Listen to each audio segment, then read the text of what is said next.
को, तो आपकी अर्धांगिनी तो आपके समीप नहीं। हे आचार्य देव, ये बात मैं भली प्रकार से जानता हूँ, परंतु आप भी तो भली प्रकार से जानते हो कि यजमान के पास अगर किसी वस्तु का अभाव है तो उस वस्तु की पूर्ति आचार्य देव करते हैं। ये सत्य है।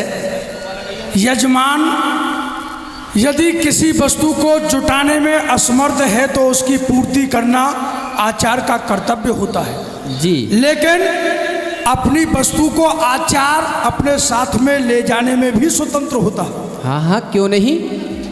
तो लक्ष्मण को आदेश दो, जानकी हमारे रथ में विराजमान है, उसे लेकर के आओ। ठीक है भाई लक्ष्मण, जाओ जाकर के जानकी को रथ से लेकर के आओ।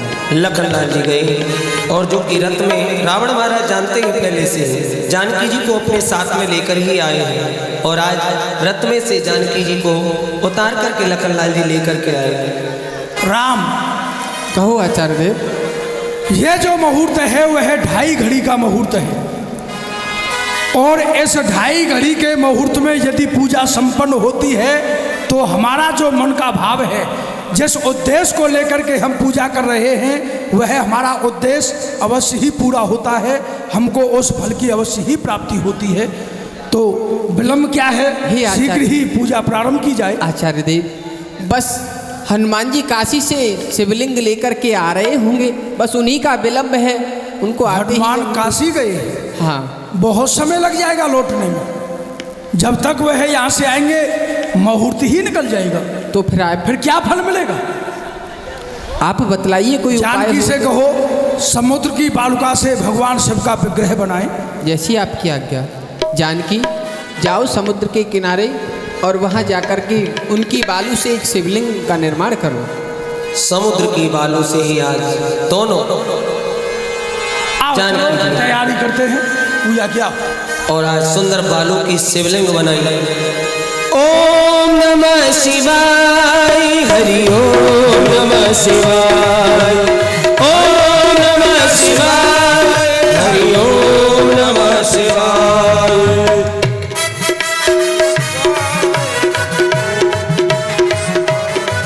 आज शंकर भगवान की पूजा करा रहे हैं महाराज दशग्रीव रावण, आचार्य बनकर के। पूजा प्रारंभ की जाए। नमामि शमीशम निर्वाणे रूपम विभं व्यापिकं ब्रह्म वेदस्वरूपं निजं निर्गुणं निर्विकल्पं निरीहं चिदाकाशमाकाशवासं भजे निराकारे मोकारे मौनं तुरीयं विराजाने समीशं गिरीशं करालं महाकाल कालं कृपालं गुणागार संसार कारं नतो तुषारादि संकाशकारं गंभीरं मनोभूति कोटि प्रवासी शरीर चार गंगा नसत्वाल बाले कंठे भुज चलत कुंडलं पुष्पभद्रं विशाल प्रसन्नानिनं नीलकंठं दयाल मृगाधीश चर्माम्बरं मुंडमाल प्रियं शंकरं सर्वनाथं भजामि।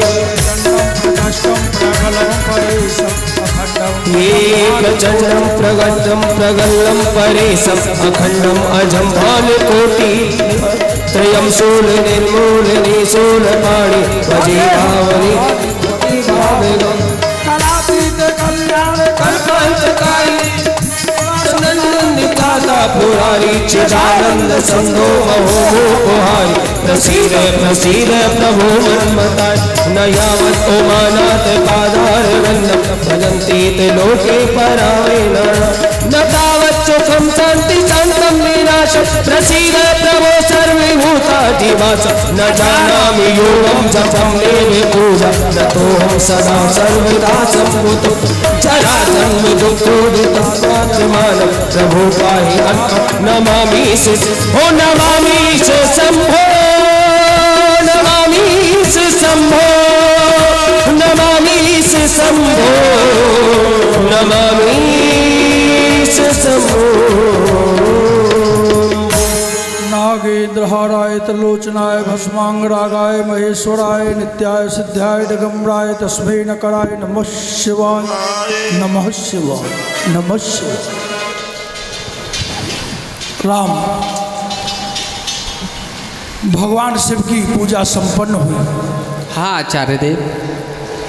किस भाव को लेकर के, किस कार्य की सिद्धि के लिए भगवान शिव की तुमने पूजा की है, वह अपना भाव प्रकट करो। हम आचार्य हैं, अवश्य ही तुम्हारे उस उद्देश्य की पूर्ति का हम आशीर्वाद प्रदान करेंगे। हे आचार्य देव, मेरी तो बस हृदय में यही इच्छा है कि मेरा जो शत्रु है, जो लंका है, मैं उस पर अपनी विजय प्राप्त करूं। विजयी भव, विजयी भव। अवश्य ही तुम्हारी विजय होगी, इसमें कोई संदेह नहीं। हे आचार्य देव, आपने भगवान भोलेनाथ की शिवलिंग की विधिवत स्थापना कराई है। आप दक्षिणा स्वरूप में मुझसे जो कुछ भी मांगना चाहते हो वह मुझसे मांग सकते हो। वाह, बड़े उदार हो, दानियों में शिरोमणि हो, सभी रीतियों को जानते हो। आचार हूँ तो आचार को दान दक्षिणा देकर के संतुष्ट किया जाता है, तभी कार्य की सिद्धि होती है। तो राम, मेरी एक ही दक्षिणा है, ये वर मांगहु दीन दयाला और कुल समेत मोहि बदहु कृपाला। अकेला नहीं, समस्त कुल के सहित आपके परम धाम के लिए जाना चाहता हूँ, यही इच्छा है। क्योंकि इस शरीर से हुई है भजन न तामस देहा, मन क्रम वचन मंत्र दृढ़ एहा। यही मंत्र है जीवन में। तामसी शरीर है, भजन नहीं कर सकता, कोई साधना नहीं कर सकता।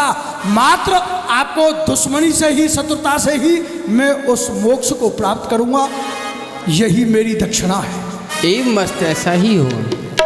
अपने अंतःकरण से हम तुम्हें आशीर्वाद देते हैं राम। आचार्य देव, जो तुम्हारे पूर्वज आज तक सूर्यवंश में हुए हैं, जो उनकी ख्याति इस देश में ज्ञात है, उनसे भी कहीं ख्याति अधिक तुम्हारी होगी। भारत के सभी समर्थक तुमको रघु से अधिक महान कहेंगे। प्यासे अधर सिसकते अंतस्थ राम तुम्हें भगवान कहेंगे। देख रहे हैं जीव धरा के, दृष्टि उठाओ, कितने लोगों की दृष्टि तुम्हारी ओर है। देख रहे हैं जीव धरा के, कितने तुम में आस लगाए। पलक पामड़े बिछा रहे हैं, निज नैनों के स्वप्न सजाई। उन पलकों की सौगंध तुम्हें अनाचार का नाम मिटाना, कोमल कलियों को जो घेरे उन सूलों पर वज्र गिराना। पाकर तुमको हुए सार्थक ए मेरे अब राम कहेंगे। प्यासे अधर सिसकते अंतस्थ राम तुम्हें भगवान कहेंगे, भगवान कहेंगे। तथास्तु, कल्याण भव। सीता को आदेश दो, हमारे रथ में आसीन हो जाए। जानकी, तुम आचार्य देव के साथ जाइए। ठहरिए भगवान, आपकी आज्ञा हो तो मातेश्वरी को ना जाने दिया जाए, और आप कहें तो अभी इस रावण को बंदी बना करके यहीं रख लेते हैं। विचार ही करते रहो। गोरका पुआ है। नहीं भैया लक्ष्मण, जानते नहीं हो, 4 सेवक महाराज के साथ चलते हैं, इसीलिए चलते हैं। और इधर में आचार्य जी पूजा करा करके चले गए। उसी समय हनुमंत लाल जी महाराज भी काशी से शिवलिंग लेकर के पुणे लौट करके आए।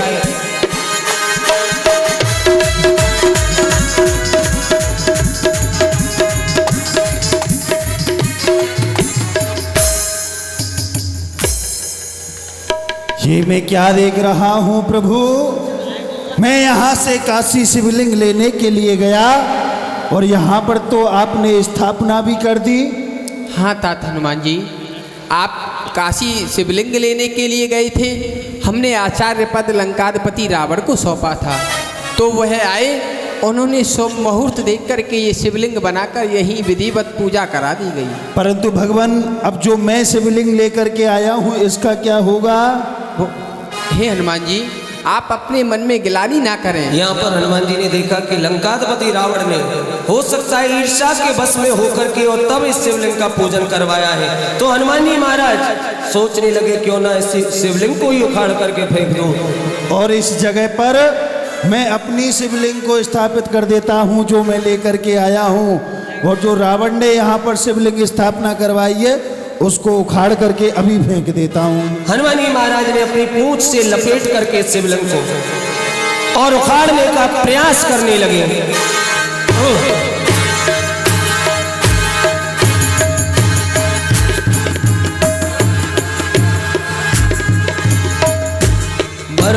प्रयास किया, पर वेद मंत्रों से रचित जिसकी स्थापना हुई हो लंकाधिपति रावण, जो कि 4 वेद 6 शास्त्र 18 पुराण के प्रकांड विद्वान, उनके द्वारा शिवलिंग की स्थापना जिन्हें कौन उखाड़ सकता है।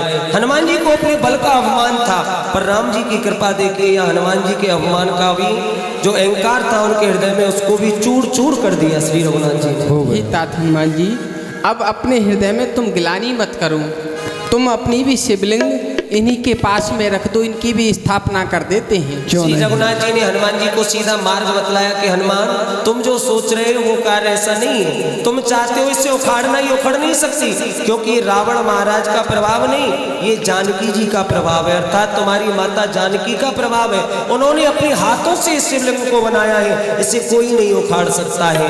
और हनुमान जी की शिवलिंग को समीप में रख करके और रघुनाथ जी पूजन करने लगे। जय शिव ओमकारा, जय शिव ओमकारा, जय शिव ओमकारा, जय शिव ओमकारा, जय शिव ओमकारा, जय शिव ओमकारा, जय शिव ओमकारा, जय शिव ओमकारा। बोलिए शंकर भगवान की। श्री रघुनाथ जी ने आज यहाँ शिवलिंग का नामकरण किया। राम जी सरकार ने पहले जानकी जी द्वारा जो शिवलिंग बनी, उस शिवलिंग का नामकरण किया रामेश्वर भगवान। रामेश्वर का सरल अर्थ है कि राम जिनके ईश्वर वो रामेश्वर, या जो राम के ईश्वर वो रामेश्वर। यहाँ शंकर भगवान और राम जी एक दूसरे को बढ़ाई देते हैं कि आप मेरे ईश्वर, आप मेरे ईश्वर। तो हनुमान जी के द्वारा रचित शिवलिंग, उसका भी नाम रख दिया हनुमतेश्वर। तो प्रेम से बोलिए, बोलिए रामेश्वर भगवान की, बोलिए हनुमतेश्वर भगवान की जय हो। ये लिंग थाप विधवत कर पूजा, शिव समान प्रिय मोहि न दूजा। भगवान भोलेनाथ के समान मुझे अधिक प्रिय इस संसार में दूसरा कोई नहीं है। शिव द्रोही मम भगत कहावा, सोनर सपने मोहि न पावा। जो भगवान शिव का द्रोही है और मेरा भगत कहलाता है, वह मुझे स्वप्न में भी नहीं पा सकता है। और राम जी सरकार आज वर्णन करके बतला रहे हैं शिवलिंग के दर्शन करने का प्रभाव, कि जो रामेश्वर दर्शन करहि, ते तनु तजे ममो लोके सिधरहि, होते तनु तजी ममे लोके सिधरहि। जो मनुष्य रामेश्वर आकर के भगवान रामेश्वर के दर्शन करेगा, वह अपने शरीर को तज करके मेरे लोक के लिए जाएगा। जो गंगा जलियानी चढ़ाई, सो सायुज मुक्ति पद पाई। जो यहाँ आकर के रामेश्वर के ऊपर गंगा जल चढ़ाएगा, वह सायुज्य मुक्ति को सहज में ही पालेगा। मम कृत सेतु जो दर्शन करहि, सो बिन श्रम भव सागर तरहि। और जो मेरे बनाए हुए समुद्र इस सेतु का दर्शन करेगा, वह इस भव सागर से सहज में ही तर जाएगा। जय हो बोलिए भक्तवत्सल भगवान की, रामेश्वर भगवान की जय हो। आइए तो अब लीला का विश्राम, सभी खड़े होकर के भगवान की आरती करेंगे। इससे आगे का चरित्र, राम जी की सेना का लंका के लिए प्रस्थान। हमारे भाई बंधु माताएं बैठे रहेंगे, आरती करके तभी आप जाना। अपने स्थान पर खड़े होकर के आरती कर लें, आरती के बाद तब जाना। कल की जो लीला होगी उस लीला में आप सभी दर्शन करेंगे। अंगद रावण संवाद और बड़ी सुंदर लक्ष्मण शक्ति, श्री राम जी का विरह, लखन लाल जी को शक्ति किस प्रकार से लगी, कल का बड़ा सुंदर भाव है। आप लोग सभी अधिक से अधिक संख्या में आए और भगवान की लीला के दर्शन करें। आइए अब सभी प्रेम और भाव से श्री रघुनाथ जी की आरती कर लें।